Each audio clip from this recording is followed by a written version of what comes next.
নমস্কার, আপনারা দেখছেন নিউজ মুখ্য বার্তা। সকলের সাথে সকলকে নিয়ে নিউজ মুখ্য বার্তা দেখতে চ্যানেলটি সাবস্ক্রাইব করুন।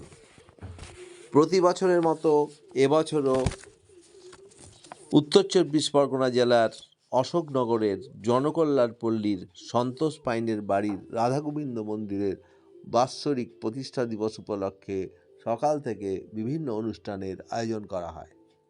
সকালে পূজা পাঠ এবং কীর্তন অনুষ্ঠিত হয়, তারপর অনুষ্ঠিত হয় নরনারায়ণ সেবা। এই উপলক্ষে বহু সাধু সন্ন্যাসীও এই অনুষ্ঠানে এসেছিলেন। ব্যুরো রিপোর্ট, নিউজ মুখ্য বার্তা।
এখন সেবার আয়োজন করা হয়েছে, ভক্তবৃন্দরা সকলেই সেবার আনন্দ নেবে। আনন্দ গুরুভাই একটু ব্যস্ত আছে কাজে কর্মে।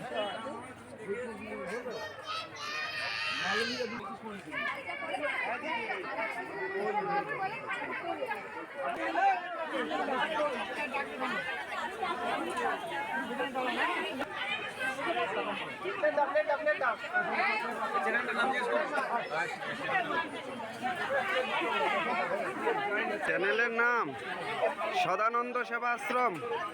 গুরুভাই কিছু সময়ের কারণে সবকিছু দেখাতে পারলাম না আর কি। জয় গুরু।